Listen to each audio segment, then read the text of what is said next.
Oh, I see they have Ann Coulter as a character. Somehow that's going to be the first thing people hear when they fire up this video. Give me a gun, give me a drink, pour it on up and get out of the way. You gon' light a stick of dynamite and I'm about to blow you away. Welcome to the very first edition of what I hope to be a new series. It's called Kris Vents. I'm your host, and you can't see him because for some reason OBS won't capture Discord or my display at all. My buddy Dom, who's here to make sure I don't have a fucking aneurysm.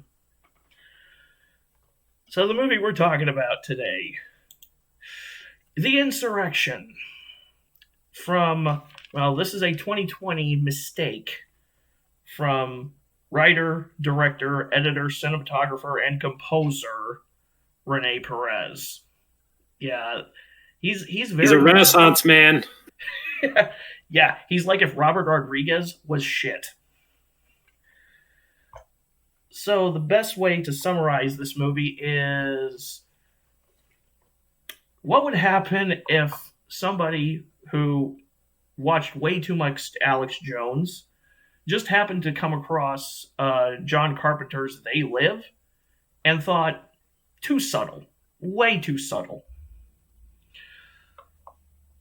So, as Dom, you were just reading the IMDb page, yes, this movie is about the CEO of a major telecommunications company blowing the whistle on what she claims to be the left-wing liberal agenda to turn the American masses into brainless cattle, mindless consumers. It's like They Live, except instead of aliens brainwashing the masses, it's liberals. I'll refrain from making a political comment on that. Yeah, I want to keep this as neutral as possible. Did they at least keep the goggles? Like like the protagonist is walking through the streets and he sees a normal person, and that's fine. Then he puts the goggles on, and now the guy's wearing a hammer and sickle hat. Do we get a scene like that? No, but that actually would have been better if that had happened, because then at least you could say, "Oh, it's a parody of They Live." But Perez is not smart enough for parody. No, so she knows she's already gonna die, so she hires this ex-con army dude to be her bodyguard for as long as possible. And his name, he does not have a name. The actor's name is Michael Perry, and I've seen him in a bunch of other movies. He's usually a side character, or he's an antagonistic character. In this movie, he's the lead. I'm sure in another movie he could be a lead, but in this movie he's just like he doesn't even have a name. They just call him Sergeant Major. Sergeant Major what? I don't know. Sergeant Major Asshole? In relation to Major Asshole and the other assholes on board Dark Helmet's ship from Spaceballs? I don't know. I looked and I saw that, I caught that, and that confused me, but I guess I just sort of assumed Major was his name and they were trying to be cool. And apparently not. He's like the man with no name, except not compelling. Yeah, it's not nowhere near as entertaining as Clint Eastwood. So this movie about gave me an aneurysm because I'm so not cool with movies that lean towards propaganda. Like, I firmly believe politics should be left out of movies. Evidently, Perez does not share this mindset because this movie is essentially it's a 90-minute soapbox. It's a 90-minute long excuse for Perez to get on a soapbox and preach his platitudes to the world. And that's that. There are two things to look at. There's concept and there's execution, roughly speaking. With concept, you can divide that into another subgroup, which is, do you approve of the technical way they handle it, and do you approve of the goal? And you can say flat out you don't like the goal of inserting politics. You don't like the goal of inserting politics into films. And then there's the other part, which is, well, do you approve of the message being sent?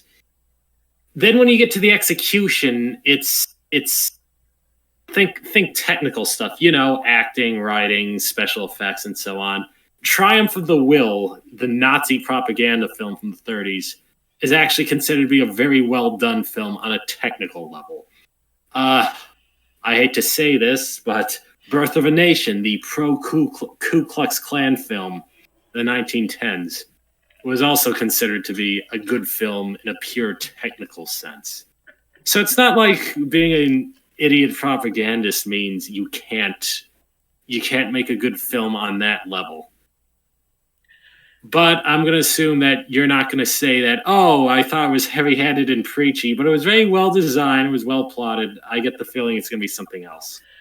Let's just say once the interview processes begin, once she starts exposing herself to the world, that she has taken part in the liberalization of America, it's pretty much just, here's interview, very poorly shot, poorly staged gunfight, interview, gunfight, lather, rinse, repeat until 90 minutes has elapsed, and there's your fucking movie. Wouldn't killing someone who just said, I have proof that so-and-so is in on a big conspiracy, wouldn't that kind of backfire? Well, they try to cover their tracks in that way by saying, well, first they're going to send in a specialist, and that specialist is going to try to do things really clean and quietly and make it look like a drug overdose or an accident. But if the specialist fails, they're going to send a hit squad.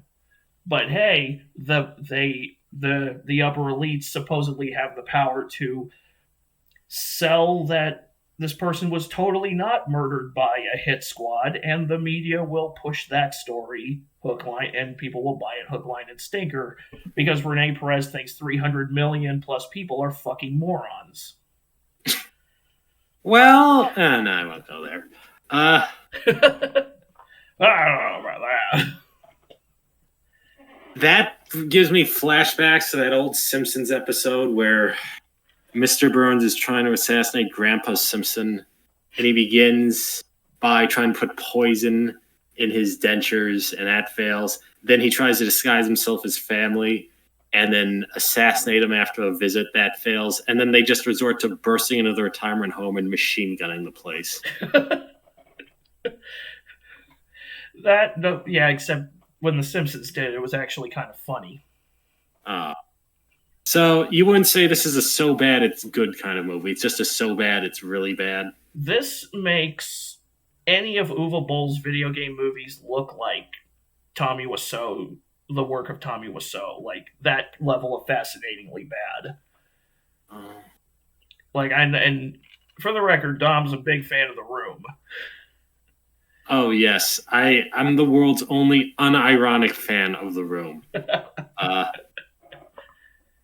I mean, couldn't you emphasize with a bunch of people just fucking you over for no reason you can tell? Don't we all have to go through with that at some point? Yeah, pretty much, yeah.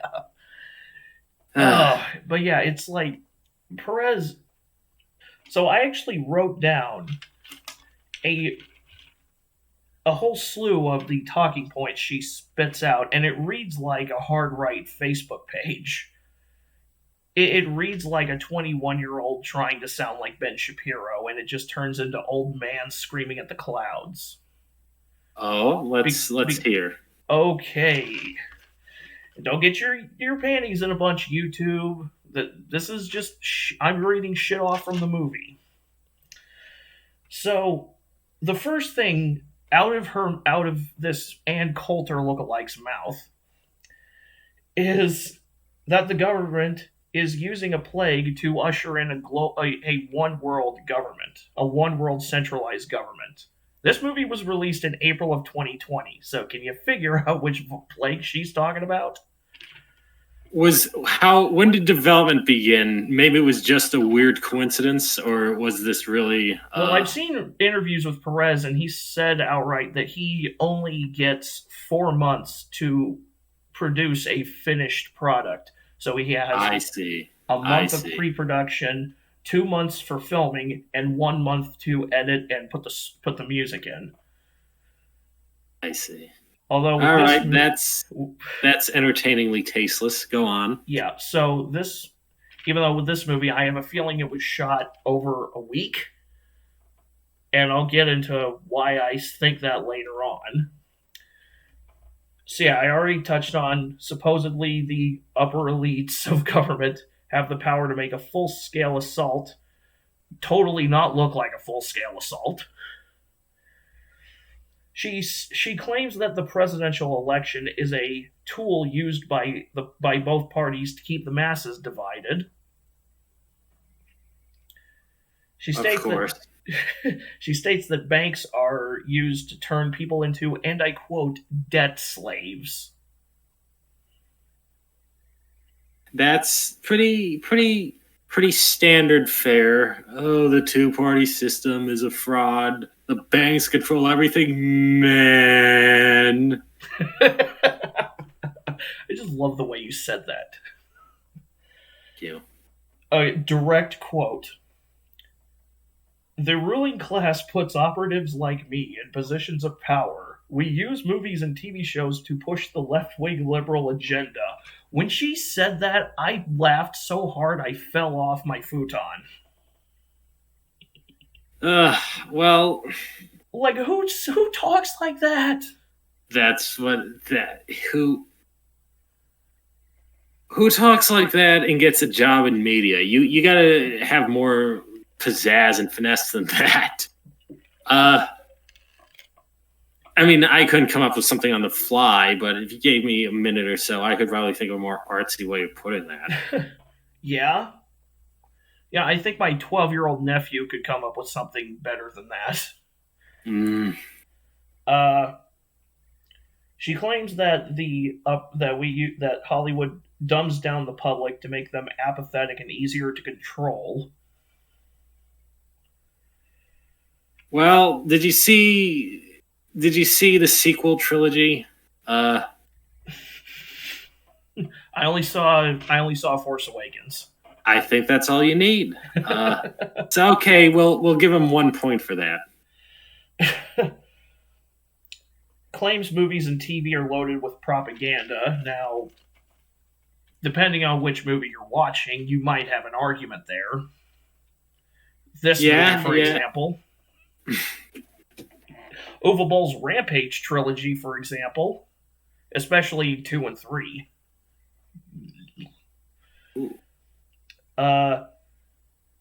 She claims they glamorize degeneracy. That is a very popular word. Did she go into any detail? If she did, I didn't write it down. She claims that they use movies and TV shows to push their agendas because, quote, humans imprint better in an emotional state. And then she states that is why the Bible is presented in story form and not as a book of facts. So she's claiming the Bible is a tool of the ultra left? Really? Well,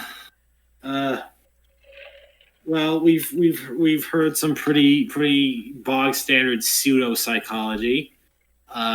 This is developing pretty predictably. What else? She claims that filmmakers and actors are pushed to the top not because of their talents, but by how they can forward the agenda, and those who don't play ball are then shoved out of Hollywood. And the specific person she uses as an example of who wouldn't play ball is George fucking Lucas. Did she elaborate on that, George Lucas? Just he wouldn't push Hollywood's left-wing agenda, so now he's out and liberal Hollywood owns Star Wars. Palpatine was partially based on Richard Nixon. So, say what you will about Luke. Oh, whatever. Was he really? I didn't know that. Yeah, there are a few examples of what he was based on: Hitler, Satan, and Richard Nixon, because this was written in the post-Watergate, post-Vietnam years. That makes sense. Let's see. She claims that they use these movies to turn the lower class into mindless consumers. Like they can still, do their jobs, buy shit, but it's like it's like the hidden billboards and They Live. Consume, obey, buy. Consume. Oh no. Do you realize what would have been perfect if this guy were clever?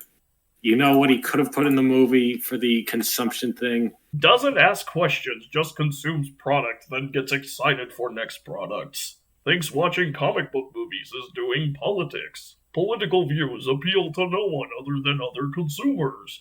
Political views entirely focused around being vindictive towards people who were mean to him in high school in 1997. Oh, Bob, you are a whole bitch. Poor white people are suffering in the Midwest. Should have consumed the correct product. Thinks everyone else's political opinions, both to the left and right of him, are based simply on chauvinistic biases, which he obviously does not have. Unironically thinks doing video reviews of movies for children is a significant contribution to society. Oh. Oh, Bob. If Movie Bob... Again, if this guy were clever, he could have invited Chipman to have a cameo as one of the acolytes of liberal dominance in the media. You think Chipman would not have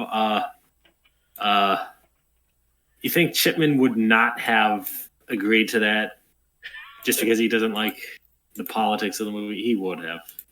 I mean, Perez is pretty hard right, and it makes no secret about it that he's pretty hard right. So I don't think Movie Bob. I think he would give him the middle finger in a nanosecond. That's a shame. It could have been a real meeting of the minds. Yeah, but then Bob would actually have to debate somebody up across the aisle.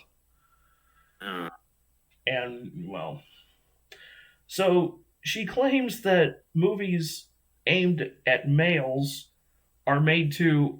she's like, well, we buy all these properties that are typically, like, male-centric or targeted towards teenage boys so that we can fill them with... we can portray masculinity and manhood as toxic, and then we put women in and we make them manly and we try to destroy their womanhood. This is shit she straight up says. She doesn't say destroy femininity, because that would require an IQ higher than my shoe size, which is 11.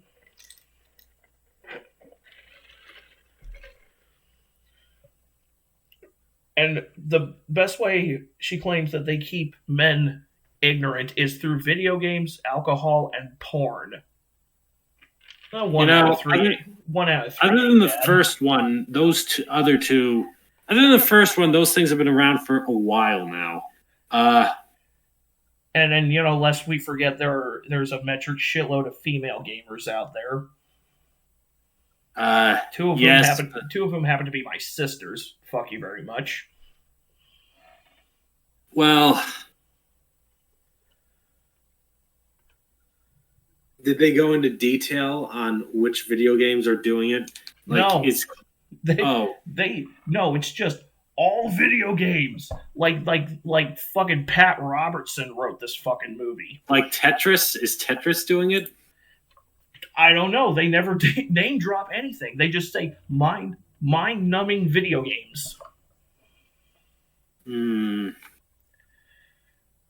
Well, so she has a lot to say. So yeah, because you can't see it because my camera's only focused on OBS, but I'm wearing a Legend of Zelda shirt. Yeah, Perez, this is mind-numbing. You probably... I seriously doubt you've ever played Legend of Zelda, you fucking imp. She then goes on to claim that, as another example of how they destroy women, she uses Rosemary's Baby as an example of how they portray womanhood and specifically motherhood as they demonize motherhood. Even though Rosemary's Baby, by Roman Polanski's own admission, is a pro-life movie. Most people misinterpret it as a pro-abortion movie, but it's actually not. Polanski himself outright stated in an interview that no, it's an anti-abortion movie. Given Polanski's predilections, I think it's just a pro-kid movie. Yeah, she claims that through media they trick women into reducing themselves by saying that marriage is wrong. You should just female independence is the perfect thing, like single life and breaking up the family relationship. Because she claims statistically women downgrade, like they can't find Mr. Right after divorce, so they go for someone who's beneath the last guy. I mean, that's lucky for us as men. We can find someone who's one level higher. So I do not object to this system. Thank you, liberal elites. Oh, so yeah, keeping families broken and relationships from blooming. And she claims they indoctrinate children from school age by taking away the toys that they play with, their G.I. Joes and their Barbie dolls, and replacing them with TV screens, with tablets and cell phones. I mean, can you blame the kids? Between some fucking doll and a game that has a lot of interaction, I don't think that needs to be forced on them. No, not really. She then asks, she's interviewed by at least 3 different people throughout the movie, one of whom is a podcaster, and she asked the podcaster who what she thinks is the biggest problem going on in the world right now, and the girl says, well, racism. Well, she actually predicted that the girl would say racism because that's another thing that she claims they try to push. Generalize people by race and gender and then determine their worth based on race and gender. So Twitter in a nutshell is what she's saying. Wow. Is this movie just like her in one... I know you said there were gun battles, but now it's sounding like it's just her sitting in the same room and just reading off a script. The bulk of the movie is because, okay, all of her scenes are shot in this mansion that it's supposed to be like a safe house, but it's this mansion out in the California country. And then all the gunfight scenes take place in this junkyard that is supposed to be a hop, skip, and a jump away from the mansion. Okay, so logistically, they're not all there. No, I wouldn't be surprised if Michael Perry's scenes were all filmed in... I wouldn't be surprised if this entire film was shot in a week. Given Perez's history of fast shooting schedules, I wouldn't put it past him. Other things that we've been apparently brainwashed into supporting, according to We're Terribly Sorry We Couldn't Afford Ann Coulter. Abortion, prepubescence becoming transgender, gun control, and the Me Too movement. The Me Too Has been accused of any sexual harassment, as far as you know. Actually, the whole bringing up the Me Too thing is fucking hilarious because she claims that the whole thing was a cover-up implemented by Hollywood to cover up the rampant flow of human trafficking that they're involved with. So they're trying to pull a hat trick. They want you to look at the Weinsteins and Cosbys and away from the really bad bastards. Yeah. And she then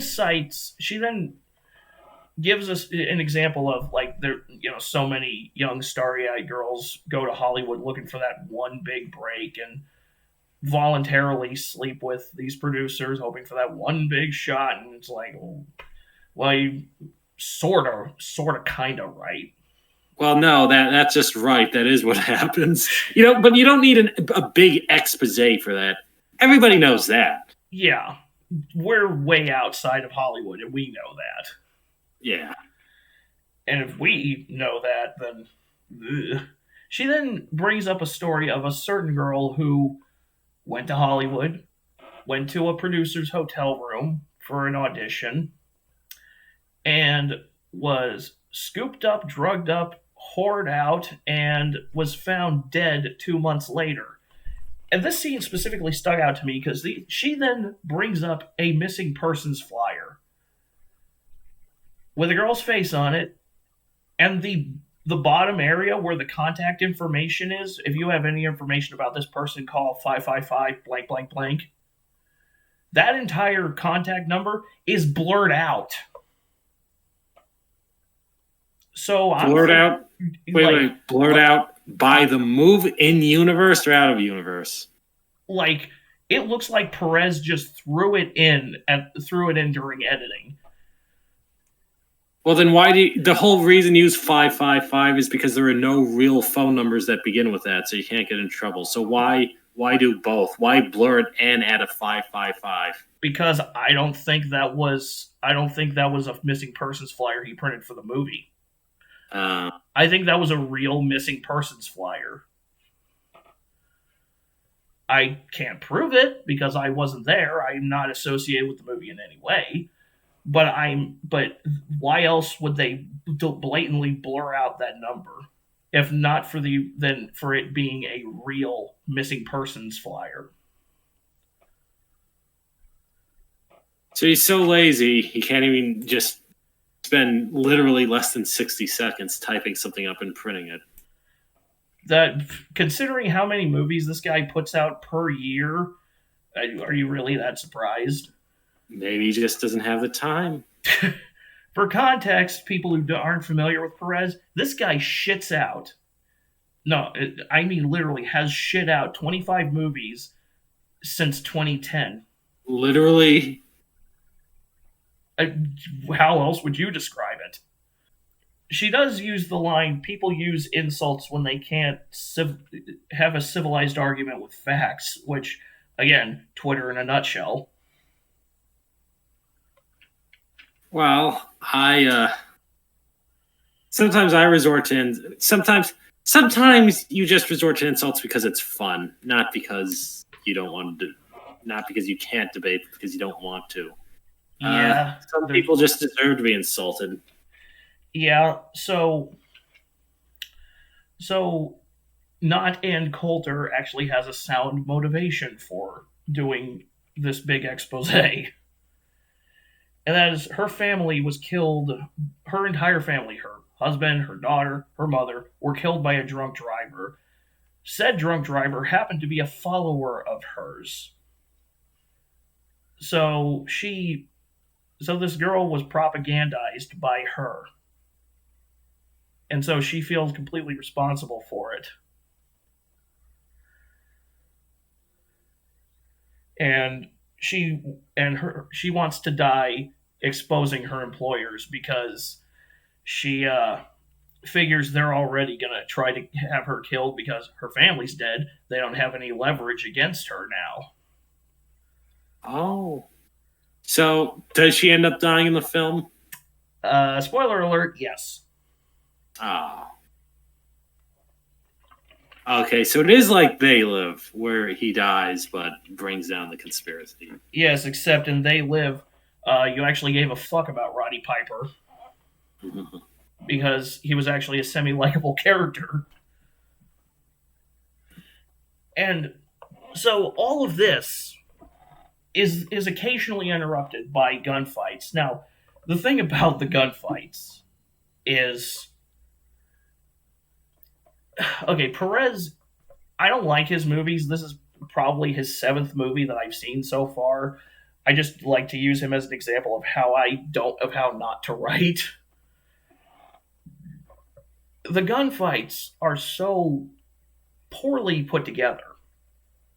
It's like there's no sense of geography. There's no sense of real clarity.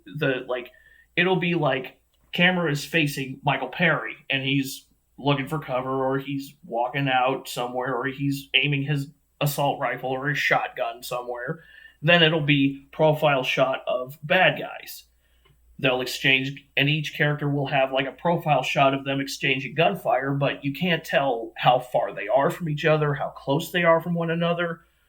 There's no geography, which is one of the most important things to have in a gunfight sequence. Wow. Like it's not even on par with, like, I hate Olivier Megaton as an action director. You know, Transporter 3, Taken 2, Taken 3. The guy is a shit action director. His stuff is better than what you see in this movie. Perez can do action, and I've seen him do much better action. This is just, okay, let's just get this in quick. We don't actually want to have time to choreograph anything. Maybe the people he usually puts in charge of the action got sick with Corona. Did you think of that? Yeah. That would imply that he actually uses stunt coordinators. I don't think he does. And he can't even use Corona as an excuse because there are multiple scenes in this movie where they are less than 6 feet apart from one another. Oh. See, there's... again, it's frustrating because he can usually assemble a really good action sequence. I've seen him do it before, and I mean, the camera work was... The one thing I can say about the movie that's positive is that the cinematography was competent. Like, I could at least... The framing was competent and people were in focus, so there's that. Usually his movies are very sun-bleached. In this case, it wasn't. I'm just guessing they shot the movie in the winter. So, is that the only that is the only good thing you can say? Yeah, it was shot well. It was shot competently. It wasn't shot well. It was shot. They didn't fuck up turning the camera on and framing the shot. So this would be a do not buy. Absolutely not. 0 out of 5. 0 out of 10. Not even something for bad movie night. You know what? Find another movie for bad movie night. I've seen people try to compare this favorably to Red Dawn, and it's like, no, John Milius doesn't have the turpentine swilling level of retardation enough to stop a movie dead in its tracks so he can read off a Ben Shapiro blog. Like, Ben Shapiro has better taste than this. Yeah, subtlety, a little subtlety goes a long way. You can't just have your actors say how they feel. You gotta show it. Show, don't tell. And that goes with propaganda as much as anything else. Like, I'm thinking back during World War II, you know, I'm sure the old Warner Brothers propaganda cartoons. Yeah, the old Looney Tunes stuff. Yeah. This might sound weird, but there's an element of subtlety to that. Yeah. And I know because everyone makes fun of the racist caricatures and how heavy-handed it is. And obviously propaganda is meant to, by definition, you're trying to make you think a certain way. But it's something as simple as taking a Daffy Duck and putting him to work in a German armaments factory, just seeing what happens. That sounds comparatively subtle compared to this. Or that one Three Stooges short where Mo becomes a dictator. Oh, yeah. And pretty sad when you're less subtle than a short with the line, Marotica for morons. Yes. Or when he has the piece of tape over his upper lip so it deliberately makes him look like he's Adolf. Well, like, there was nothing subtle about that one frame.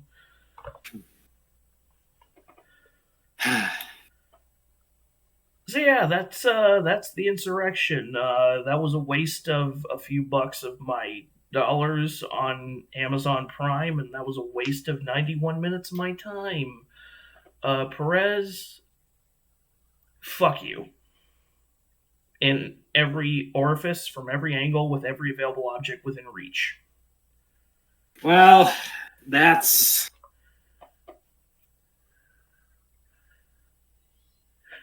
I guess I can improve on your summation. You're the one who watched it. Knowing how I am, I'd have my finger on the remote fast forwarding through all of it, and I'd probably get to the end in like 40 seconds. Yeah. Yeah, dude, I was laughing so hard that it gave me a migraine, and I only just now got rid of that migraine because I couldn't find the aspirin, and I just found it like before we started this. Well, if it made you laugh that hard, then apparently it did have its function. Well, I don't think Perez wanted me to laugh. I think he wanted me to actually stop and think. Problem is, this movie is not going to make people think. Somebody said this movie was what happens when the 700 Club tries to make a movie, and no, that wouldn't happen because this movie has guns and it has blood. And it has one shot of a bare-chested woman. So no, the 700 Club would call this the work of Satan.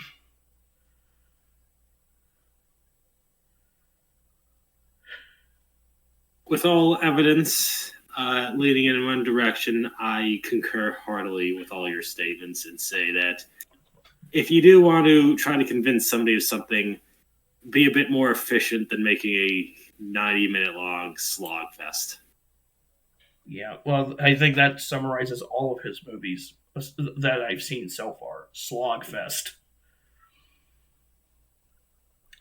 So, that was the Insurrection. Thanks for sticking around, and thanks for letting me vent, and we'll see you guys later. Pick yourself up, clean yourself off. Better learn to take a punch if you're gonna talk tough. Here's a shovel and a plot, it's a 6 foot deep kind of day. You can dig your own damn grave.